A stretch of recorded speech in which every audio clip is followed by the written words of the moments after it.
आप देख रहे हैं इंडिया टाउन न्यूज, भारत की बात।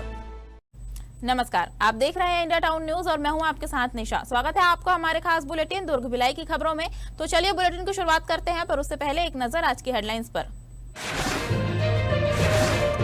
सेक्टर 7 वार्ड 67 में पीलिया के 3 नए मरीज मिले। अप्रैल में इसी क्षेत्र में 37 मामले सामने आए थे। दूषित पानी को माना जा रहा संभावित कारण। चिट्टा तस्करी में महिला गिरफ्तार। जामुल पुलिस की बड़ी कार्रवाई, 10 लाख की सामग्री बरामद।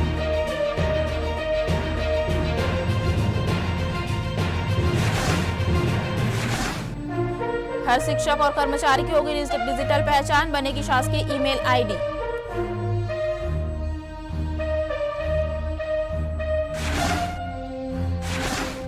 रसोई पर महंगाई की मार, गैस के दाम सरकार पर वार। पूर्व विधायक बोरा का गैस पर प्रहार।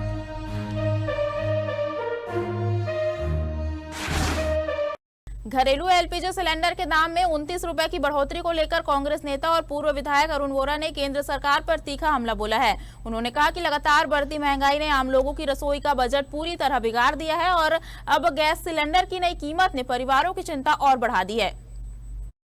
वोरा ने कहा कि गैस, खाद्य तेल, दाल, सब्जियों समेत रोजमर्रा की जरूरत की वस्तुओं के दाम लगातार बढ़ रहे हैं, जबकि लोगों की आय उसी गति से नहीं बढ़ रही है। उनका कहना है कि महंगाई का सबसे ज्यादा असर गृहिणियों, मजदूरों, किसानों और मध्यम वर्गीय परिवारों पर पड़ रहा है, जिन्हें हर महीने खर्चों का नया गणित बनाना पड़ रहा है।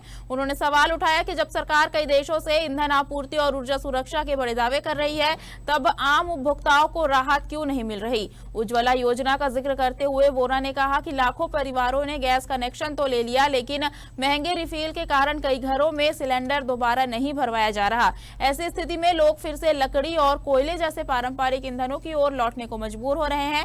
उन्होंने चुनावी वादों को भी याद दिलाते हुए कहा कि सस्ती गैस उपलब्ध कराने की बातें की गई थी, लेकिन आज उपभोक्ताओं को राहत के बजाय लगातार बढ़ती कीमतों का सामना करना पड़ रहा है। छत्तीसगढ़ के बेरोजगार युवाओं के लिए विदेश में रोजगार का बड़ा अवसर सामने आया है। दुर्ग जिला प्रशासन ने इजराइल में नौकरी के लिए सीधी भर्ती संबंधी सूचना जारी की है। यह भर्ती भारत इजराइल फ्रेमवर्क एग्रीमेंट के तहत नेशनल स्किल डेवलपमेंट कॉर्पोरेशन के माध्यम से की जा रही है। जानकारी के अनुसार होम बेस्ड केयर गिवर के 3,500 पदों पर भर्ती की जाएगी। चयनित उम्मीदवारों को प्रारंभिक तौर पर लगभग 1,99,000 रुपए प्रति माह तक वेतन प्राप्त होगा। जिला प्रशासन ने भर्ती प्रक्रिया, पात्रता और अन्य आवश्यक दिशा निर्देश भी जारी किए हैं।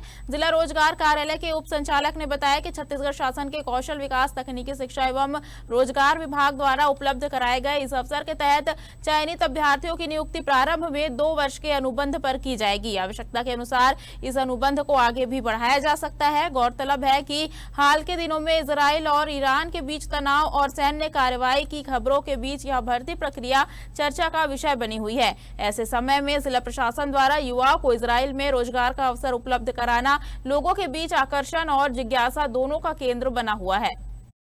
दुर्ग जिले के अमलेश्वर थाना क्षेत्र में एक महिला और उसके परिवार के साथ कथित अभद्रता, गाली गलौज और जान से मारने की धमकी देने के मामले में पुलिस ने पूर्व जिला पंचायत सदस्य मोरध्वज साहू उर्फ मोनू सहित 3 आरोपियों को गिरफ्तार किया है। न्यायालय में पेशी के बाद तीनों को न्यायिक हिरासत में जेल भेज दिया गया है। पुलिस से मिली जानकारी के अनुसार अमलेश्वरडी निवासी एक महिला ने शिकायत दर्ज कराई कि 7 जून की रात करीब 11 बजे कार में सवार कुछ लोग उसके घर पहुंचे और बाहर खड़े होकर गाली गलौज करने लगे। शिकायत में महिला ने आरोप लगाया है कि आरोपियों ने अशोभनीय इशारे किए और घर में घुसने का प्रयास भी किया। घटना के बाद पीड़िता ने अमलेश्वर थाने पहुंचकर शिकायत दर्ज कराई। महिला की शिकायत के आधार पर पुलिस ने मामला दर्ज कर जांच शुरू की। जांच के दौरान आरोपों के संबंध में पर्याप्त आधार मिलने पर पुलिस ने 3 आरोपियों को गिरफ्तार कर न्यायालय में पेश किया, जिसके बाद अदालत के निर्देश पर सभी आरोपियों को न्यायिक अभिरक्षा में जेल भेज दिया गया है। फिलहाल मामले में आगे की जांच जारी है। छत्तीसगढ़ के स्कूल शिक्षा विभाग ने कामकाज को अधिक पारदर्शी और तकनीक आधारित बनाने की दिशा में नई पहल शुरू की है। आपको बता दें, अब विभाग में कार्यरत सभी शिक्षकों, कर्मचारियों और अधिकारियों को शासकीय ईमेल आईडी उपलब्ध कराई जाएगी। इस व्यवस्था के लागू होने के बाद विभागीय आदेश, निर्देश और महत्वपूर्ण सूचनाएं सीधे संबंधित कर्मचारी तक पहुंचेगी। निजी ईमेल पर निर्भरता कम होगी और सरकारी पत्राचार अधिक सुरक्षित व व्यवस्थित तरीके से किया जा सकेगा। लोक शिक्षण संचालनालय ने सभी जिला शिक्षा अधिकारियों को निर्देश दिए हैं कि वे अपने जिले के सभी डीडीओ से कर्मचारियों की जानकारी तत्काल एकत्रित कर भेजें। इसके लिए केवल 3 दिन का समय दिया गया है। जानकारी हार्ड कॉपी और सॉफ्ट कॉपी दोनों रूपों में भेजनी होगी। विभाग का कहना है कि इस कदम से कर्मचारियों की डिजिटल पहचान बनेगी, दस्तावेजों की निगरानी और रिकॉर्ड प्रबंधन आसान होगा। साथ ही विभागीय कार्यों में जवाबदेही बढ़ेगी और सूचना के आदान प्रदान में पारदर्शिता आएगी। दुर्ग जिले के जामुल थाना क्षेत्र में पुलिस ने अवैध रूप से हेरोइन की बिक्री करने के आरोप में एक महिला को गिरफ्तार किया है। महिला के कब्जे से लगभग 10 लाख रुपए मूल्य की हेरोइन, नकदी और मोबाइल फोन बरामद किया गया है। पुलिस ने आरोपी के खिलाफ एनडीपीएस एक्ट के तहत मामला दर्ज कर उसे न्यायालय में पेश किया है।